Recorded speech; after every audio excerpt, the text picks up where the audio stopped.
Well, it's time to rejoice. They say there is peace in the Middle East. The bombs have stopped falling, the hostages have been exchanged, and the politicians are shaking hands for the cameras. But tell me, how can there be peace without justice? How can we move on? How can we let bygones be bygones when one of the worst genocides of modern times was just live streamed before our eyes? Entire families erased, journalists executed, aid workers targeted, children starved.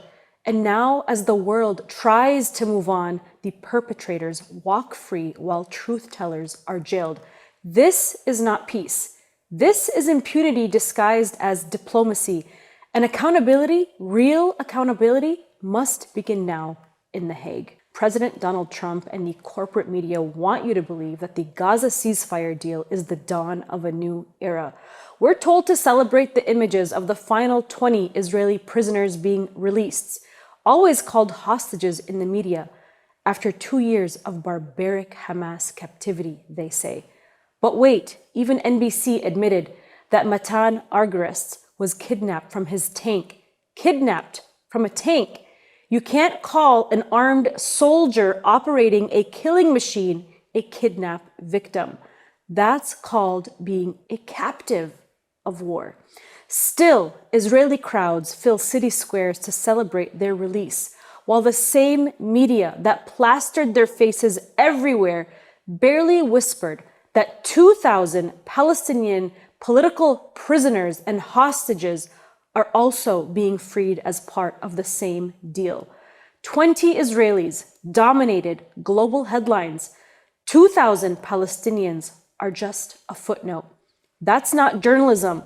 That's manufactured consent for apartheid. More than 1,700 of those freed Palestinians were abducted from Gaza over the past 2 years by the IDF. Many never even charged without any crime. Yet there was no worldwide outcry, no senators demanding their release, no hashtags, no candlelight vigils. Over 10,000 Palestinians still rot in Israeli prisons today, including community leaders, students, elected officials, 400 children, nearly half of those people without trial or conviction. And Israel still refuses to return hundreds of bodies of those it has killed. Why keep their remains? What are they trying to hide? What have they done to them? Such is life under a genocidal apartheid regime. And when the Israeli captives returned home, they appeared well-fed and in good spirits. But Palestinian prisoners, many came back emaciated, gaunt, trembling, visibly broken like survivors of a concentration camp. And even their families' joy was criminalized. When Palestinians gathered outside of the Ofer prison near Ramallah to welcome their loved ones, the Israeli military dropped warning leaflets, threatening them, ordering the crowd to disperse, then fired tear gas and rubber bullets into them. Not a moment spared to continue the trauma. Now imagine if it was reversed. If Palestinian gunmen opened fire on Israelis welcoming home prisoners, the world would completely erupt. But when Israel does it, there's complete silence. Such is life under a genocidal apartheid regime. And for 2 years, Israel's mighty military couldn't subdue Gaza, a tiny strip of land under siege for decades, cut off from food, from water, from medicine, from the entire world. And as the Al-Qassam Brigade said, the enemy failed to retrieve its captives through military pressure, despite its intelligence superiority and overwhelming power. Now it is forced to recover them through a prisoner exchange deal, just as the resistance promised from the beginning. Even more revealing, the ceasefire agreement forces Israel to lift its blockade on food and supplies into Gaza, the same blockade it spent years denying existed. We were told it was a myth that Israel allows aid in but we all know the truth. And yet, with the stroke of a pen, they admitted it. Now, Trump has flown in for the cameras to claim credit for ending the war.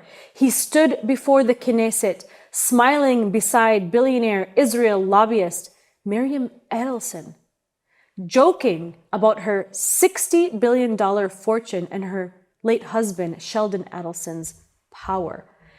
He even bragged that he once asked her, "What do you love more, the United States or Israel?" And she refused to answer. If anyone else said that, they'd be destroyed, fired, smeared, silenced. But Trump, he just says that out loud. And he flew into Cairo to meet President Sisi and finalize this so-called peace plan. But this deal isn't peace when you are dealing with the collaborators of the genocide, the access of assistance. These are the people that rubber-stamped Israel's theft, the normalization of genocide, the annexation, the erasure of Palestine from the map. And where are the Arab leaders? The same ones who waved the Palestinian flag in speeches, but quietly helped enable 2 years of slaughter? They have disgraced their people and the entire region. They created land corridors for Israel so that Israel can circumvent the Red Sea blockade and receive their shipments in full. They have collaborated with the occupier while Gaza burned. The blood is on their hands too. And for Trump, Gaza is not a tragedy. It's a real estate opportunity. He's already eyeing beachfront developments on the rubble and the skeletons of the world's largest open-air prison. Instead of sending diplomats, he sends developers, Jared Kushner and Steve Witkoff, to oversee what's left of Gaza. They're joined by Israeli officials expanding illegal settlements and grabbing land in Gaza and Syria alike. Beneath the ashes lie billions in offshore gas reserves, and they all want a piece of that cake. For them, Gaza is just a gold mine. But for us Palestinians, it's our home that has now turned into ashes. But let's be clear, this genocide didn't just expose Israel's crimes, it exposed the entire system that protects them. Our so-called democracies proved how easily they can become fascist when their empire is threatened. They censored journalists, deplatformed activists, criminalized protest, and called it security. Look at Palestine Action in the UK. Activists who shut down weapons factories, supplying Israel with the weapons and the parts so they can drop bombs on our children.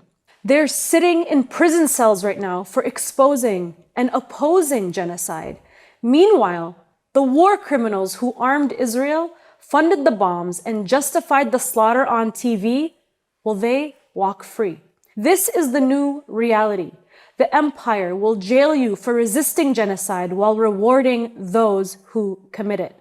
This is why accountability matters. Because if we let this pass, if we allow this genocide to fade into the rearview mirror, we are saying, do it again. For 2 years, we witnessed genocide live streamed on our phones.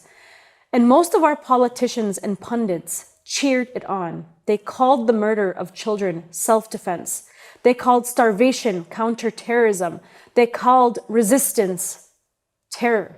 Gaza has unmasked the empire, completely lifting the veil. There are no moral limits it won't cross. No crimes too horrific for it to justify. No amount of blood too much for it to wash its hands on. But Gaza also unmasks something else. Us. The people who refuse to stay silent. Those who march, who speak out, who disrupt, who organize, who boycott. Those who say, not in our name, not with our taxes, and not ever again. This genocide must be remembered, not as an isolated atrocity, but as a warning. And accountability must not just come for the bombers, but for the banks, the media, and the politicians who made it possible. Because until there is justice, until there's accountability, there will be no peace. I'm Mnar Adley, and this is Behind the Headlines. All right, well, I'm excited to bring on our first guest today, which is Aaron Mate. He is an award-winning investigative journalist at The Gray Zone and on Substack, and he's also the co-host of Useful Idiots podcast with Katie Halper. Aaron, thank you so much for joining us today. Mnar, great to be with you. Well, I want to first start by asking you about the ceasefire deal. We've seen Israel release almost 2,000 Palestinians in exchange for 20 Israelis. What's your reaction to the news of the ceasefire? And do you think that this represents a win for Israel or Hamas? Well, I have a lot of thoughts. Look, by definition, any end to the genocide, if this is indeed what it is, and with Israel, you never know, because they have a long record of violating every deal that they enter into, whether it's in Gaza or Lebanon or the West Bank. But if this is indeed an end to the genocide, then that's by definition a welcome development, because what's been happening to the people of Gaza for the last 2 years is just unimaginable. I can't even put it into words. So if that phase of their torment is over, then that's good. But aside from that, look, none of the underlying issues are addressed by this deal. It's simply an exchange of hostages, 20, as you said, Israelis, and hundreds, thousands of Palestinians. But of course, there are thousands more Palestinian hostages still in Israeli prisons. And meanwhile, the fundamental issue of denying Palestinians their basic rights, that remains unchanged. And Trump has made no suggestion that he's interested in dealing with that, because it's been bipartisan U.S. policy for decades now to back Israel in its military occupation of the Palestinian people, theft of their land, theft of their resources, and continued ethnic cleansing, which began in 1948. So the deal does nothing to address that. If you read the text of Trump's so-called peace plan, there's one line in there about how we recognize a Palestinian state and self-determination as the aspiration of the Palestinian people, which is just such a completely useless line. That's like saying to a starving person who's asking you for food, I recognize that you're hungry, but I'm not going to offer you anything. So that's essentially what the Trump so-called peace plan is when it comes to Palestinians' basic rights, is recognizing their aspiration for their basic rights, but continuing to deny them those basic rights. As to who this is a victory for, well, look, the fact that Hamas wasn't completely destroyed and remained resilient after 2 years of genocide, you can call that a victory for Hamas and a defeat for Israel. But look at the cost. I mean, Gaza is completely destroyed. And so given that that was Israel's overarching objective, which is to, destroy Gaza, make it unlivable, and create the conditions for expelling as many people as possible, even though it hasn't achieved in 2 years the full-blown ethnic cleansing that it wanted, I think it's a victory for Israel. What have we really done to advance the ball for Palestinian freedom? More people around the world are aware of the evils of Zionism, and more people are disgusted by Israel. So that certainly is a loss for Israel. But in terms of Israel's objectives are to just completely erase the Palestinian nation. And I think by destroying Gaza and subjecting its people to a life of continued suffering and misery and hopelessness, I think in that respect, Israel has won. And obviously, Palestinians have dealt a major blow in this genocide in terms of just casualties and starvation and famine and the siege that Israel has enforced on the Gaza Strip that has just created so much human suffering.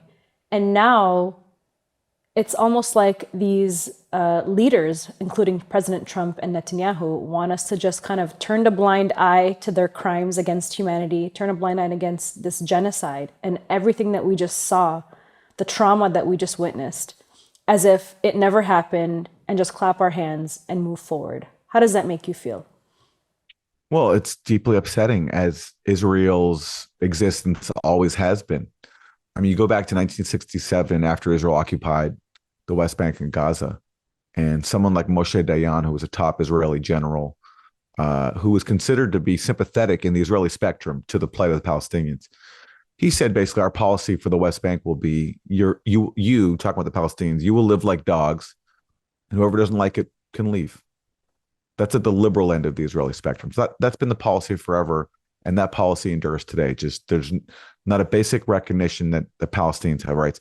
What's changed now, unfortunately, is you have the regional deterrence to Israel a lot weaker. Uh, a lot of that comes from the dirty war in Syria, which MintPress News was one of the few outlets to cover accurately.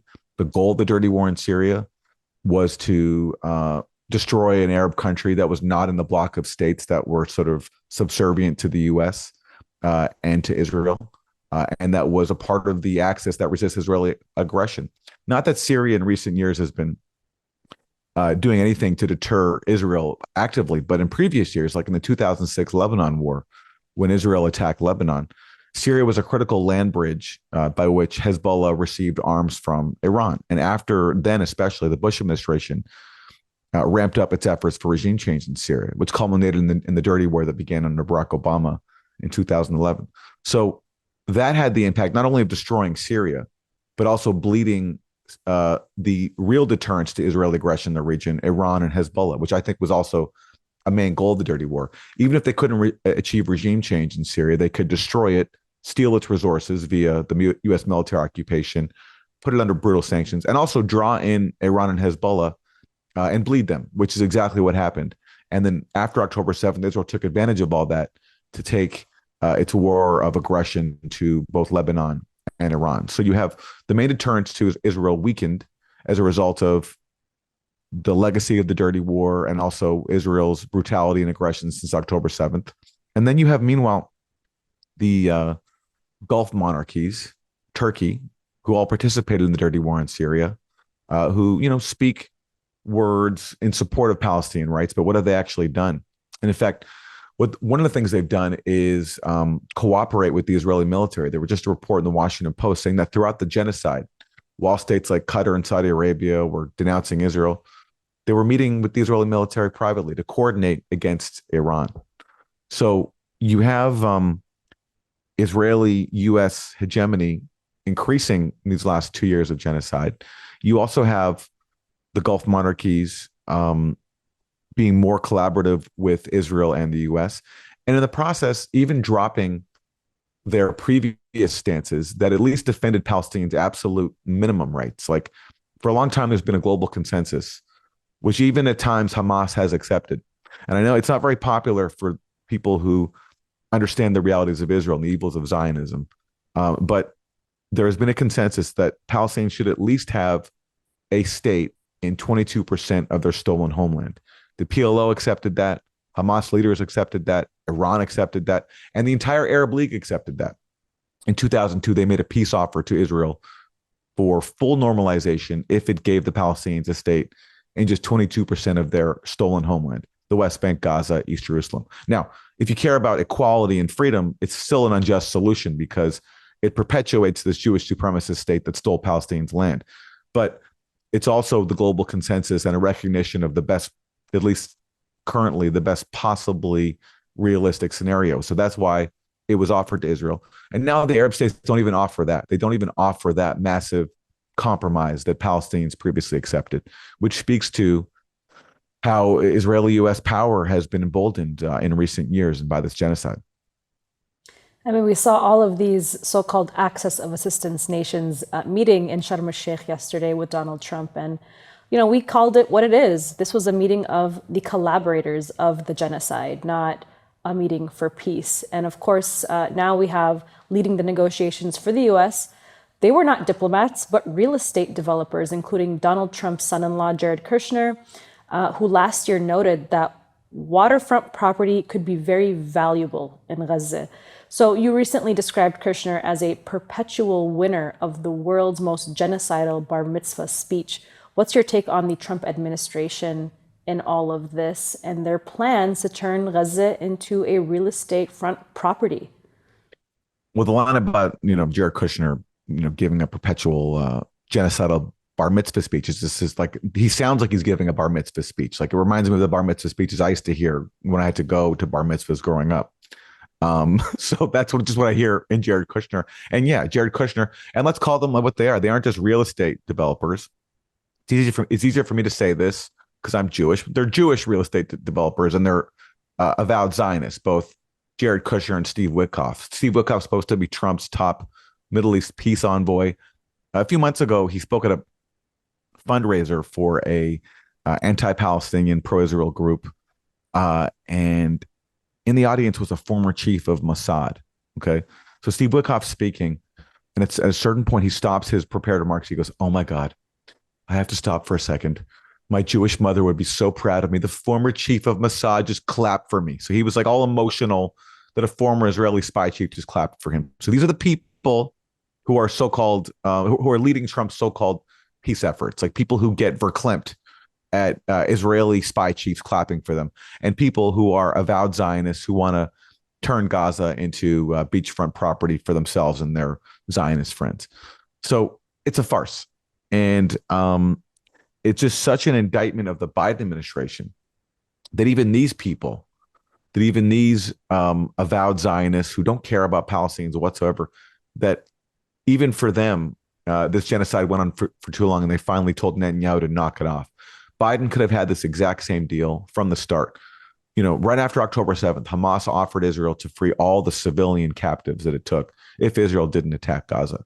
Israel didn't care because it seized the opportunity to fulfill its long-term objective of destroying Gaza and pushing as many people out into exile, on top of the original exile of the Nakba, where, you know, which is where most Palestinians in Gaza come from, because most Palestinians in Gaza are either refugees or the descendants of refugees. And some of the areas that were attacked in the October 7th operation were former Palestinian villages that were stolen from the people who now live in Gaza and their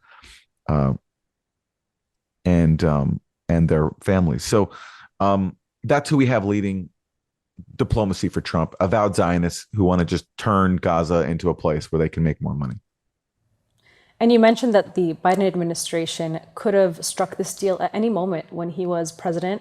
And we just had Kamala Harris tweet out so proudly, like she was bragging, that, you know, Trump shouldn't really get all the credit for making this so-called peace plan. It was really her and Biden that brought most of the peace to Gaza. What are your thoughts on that?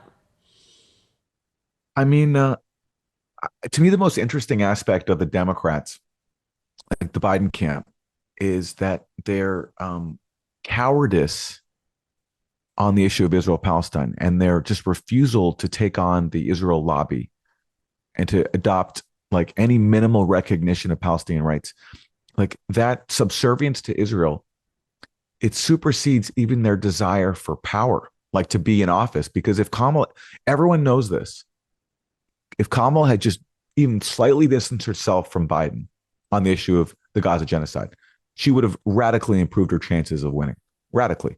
And it was such an easy political thing to do. I mean, forget morals for a second, because we can't expect politicians to have that. But just thinking like strategically from like the idea of like a cold-blooded Washington Beltway pragmatist, you have polls showing that the Democratic base is like revolted by Biden's policy on Gaza. And all they want is for some like minimal break from Kamala Harris, even if it wasn't even sincere, just saying it, right? But she wouldn't do it. And why? Because I guess like the hatred of Palestinians, their dehumanization, and like the veneration of Israel as our ally and blah, blah, blah. It's so embedded in U.S. establishment culture that even someone trying to win the presidency was not willing to break from Israel and break from Biden's slavish support for Israel. So it just speaks to the absolute anti-Palestinian fanaticism we have embedded into our political culture, where people would rather serve Israel than even win an election. It's really unbelievable. And it speaks to just years and years of propaganda and the power that the Israel lobby has, not just in Washington, but in all aspects of society. Because say you're Kamala Harris and like you're thinking about your post politics career, you know, because these people get book deals and speaking tours. You know, Kamala Harris probably knows subconsciously that if she speaks out for Palestine in some like just perfunctory way, like the most like minimal, like letting a Palestinian speaker who wants to endorse her to speak at the DNC convention, she might be thinking about, well, if I do that, I might not get a lucrative speaking gig or a book deal. These things have an impact on these people who aren't just thinking about politics or thinking about their position of power within the U.S. establishment.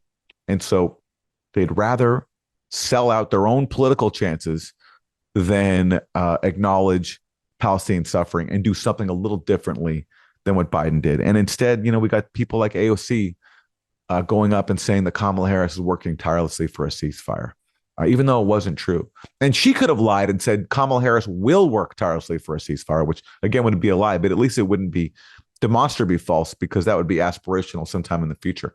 But they insulted all of us and they made it impossible to vote for them.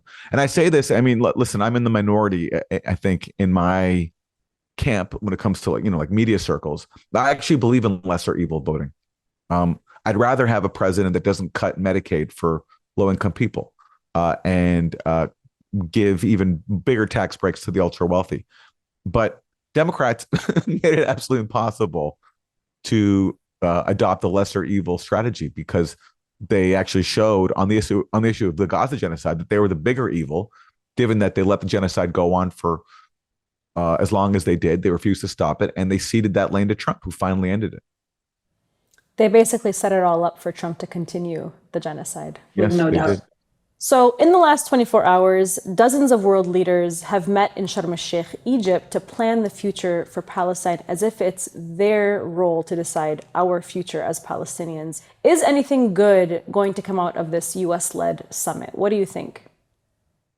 I don't see anything good coming out of this except for an end to the genocide, which again is something to welcome, but we can't fool ourselves into thinking that there's any steps towards justice, minimal Palestinian rights. There's just none of that. The Gulf states have long seen Palestinians as kind of a nuisance, and they don't offer them anything. They're just kind of a distraction. And they're going along with this Trump process of the so-called Abraham Accords, which is just a way for Israel to normalize with its neighbors while offering the Palestinians absolutely nothing. And all they're willing to say is that there should be a pathway to a Palestinian state, which is just such a meaningless term. I mean, either there's a Palestinian state or there isn't. A pathway, that kind of language is just an excuse to put Palestinians on a road to nowhere. That's what a pathway means. It's somewhere far off in the future. We just have to get there. No, if you want to give Palestinians a state, then the answer is very obvious. Uproot all of the illegal settlers in the occupied West Bank, all of them. They have no right to be there. And give Palestinians the absolute minimum. And of course, they deserve their entire homeland back. But the problem there is Israel's nuclear weapons, and I just don't see the immediate path to achieving that. So at the very minimum, give Palestinians what their leaders have already accepted, a state in 22% of their stolen homeland. But of course, that's not even in the conversation. And as I said earlier, the Arab League has stopped talking about that. And you can see just how determined all these leaders are to crush Palestinian self-determination by the refusal to free Marwan Barghouti, who everybody knows is the most popular political leader in Palestine. If there were elections, if Israel allowed elections, he would win. He's not even from Hamas. He can't even use the Hamas canard. He has advocated in the past nonviolence. He ticks all the boxes that like Western liberals claim to support when it comes to Palestine. Not that he should have to tick all those boxes, but I'm saying is from the point of view of their fallacious arguments, they have none to make because he's a popular leader with legitimacy, and he's not even from Hamas, which, everyone insists can't rule Gaza anymore. And in fact, Hamas says we don't even want to rule Gaza anymore, so that's not even an issue. So Israel won't free him. The Palestinian Authority, it's my sense they've kind of abandoned him because they see him as a threat to themselves as well, because who are they? They're a corrupt collaborationist authority. And Hamas, to their credit, tried to get him freed. He was one of the people at the top of their list. I think that was the major goal of October 7th, freeing a Palestinian political leader who could unite the Palestinian people, unite the different factions, and have popular legitimacy, which is, contrary to all the propaganda that Hamas has wanted to go in and kill Israeli civilians. No, they were trying to do the only thing that they felt they had left, which is to create leverage for themselves after having none, after trying nonviolent protest, after trying to accept a Palestinian state in just 22% of their historic homeland, after being put under siege when they won elections. So this was their next last gasp, is to try to free a Palestinian political leader like Marwan Barghouti, who could actually unite the Palestinian people and be credible. So you can see in the refusal to release Marwan Barghouti by Israel that there's just this continued determination to crush the Palestinian struggle for freedom. And unfortunately, you have more states in the region now that are acquiescing to that. And so it's very ominous. Absolutely. And what's even more ominous is how this genocide has completely transformed, or maybe even lifted the veil on just this Israeli takeover of our corporate media and political system. I mean, on the home front, we have pro-Israel multi-billionaires like the Ellisons buying CBS and possibly TikTok. That's coming up here very soon. And installing Barry Weiss as editor-in-chief of CBS. The Financial Times has reported that it was explicitly her pro-Israel views that got her the job. So what have you made of this hire, and what does this say about the state of modern journalism today? I'm a fan of comedy. And so my problem is I love comedy so much that in thinking about Barry Weiss being installed at the head of CBS News, I like the humor of it just takes over, because to me, it's hilarious. This like unqualified opinion columnist who's made a career out of like being an activist for Israel with no journalism experience whatsoever, with founding an outlet that's like just such a transparent joke. One of their biggest stories was trying to deny the famine in Gaza by making the argument that because some of the famine-stricken kids had pre-existing conditions and it's not really a famine.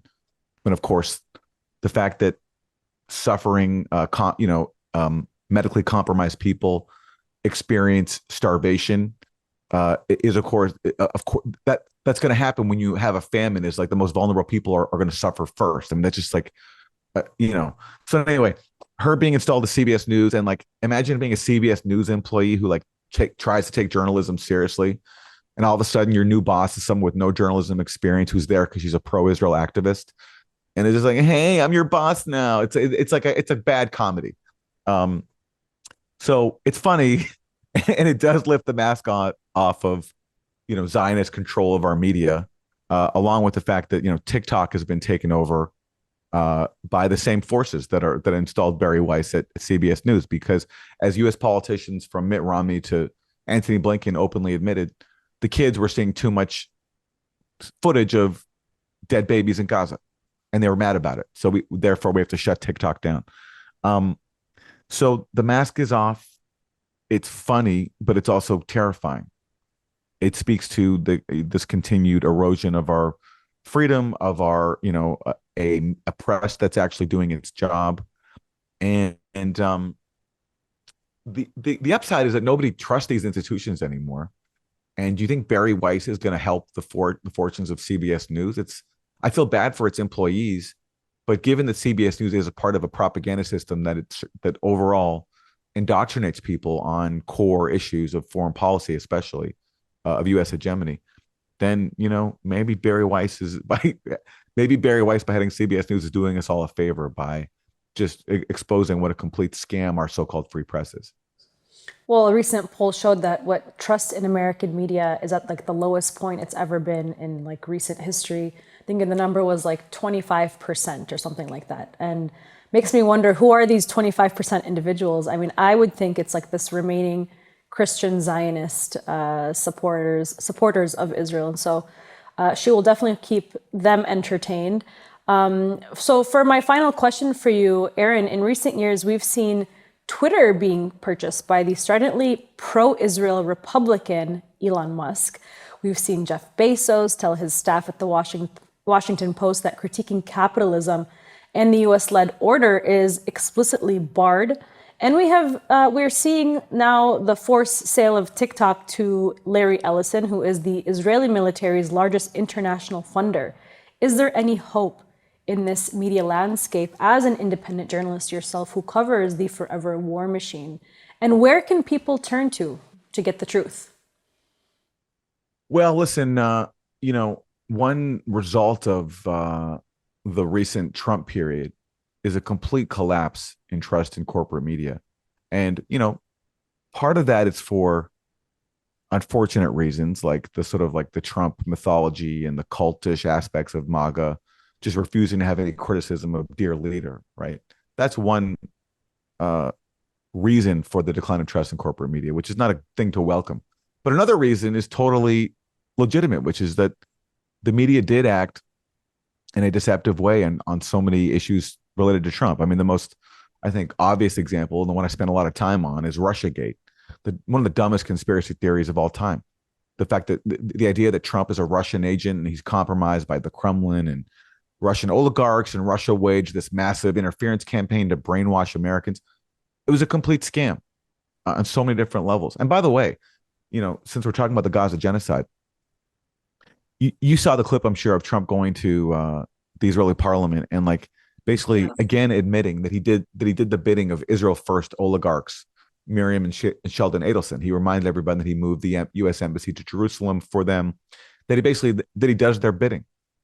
And compare that to all the time and energy, to how much time was wasted going down this rabbit hole of like the fictional Russian oligarchs controlling Trump and the fictional Kremlin minders controlling Trump. Do any of these people who fear-mongered about so-called Russian interference have anything to say about Trump's open admission of doing the bidding of Israel oligarchs under Israeli influence? No, because Russiagate was just a scam. And so, for good reason, people don't trust the media because everyone in the media, including, I'm sorry to say, some of our independent media colleagues went along with it. So in that respect, there are aspects of the decline of trust in corporate media that are positive, but there's also a cultish MAGA element here where there's just no criticism tolerated of the leader. And that's a problem. And another problem is the spaces we're in, Mnar. I mean, I think MintPress is a rare exception that doesn't get duped by the same forces that fool us on so many issues. Like, so for example, you take an issue like the Gaza genocide. That's not controversial with an independent media. No one supports Israel. Initially, there were some people who would parrot some Israeli propaganda, like the rape hoax. They got duped by that. But for the most part, I think independent media coverage is really good. You look at a show like Democracy Now!, where I used to work, they do great coverage of Gaza. They interview great people. Although I have to say they also boycott certain great guests like Norman Finkelstein, who hasn't been on throughout the entire Gaza genocide, but that's another story. But on other issues like the Ukraine proxy war, like Syria, like Russiagate, the stories that require more critical thinking and more intellectual self-defense from our very sophisticated propaganda system, there, some of our colleagues have done a terrible job, and they've been duped by the same propaganda that they debunk on other issues.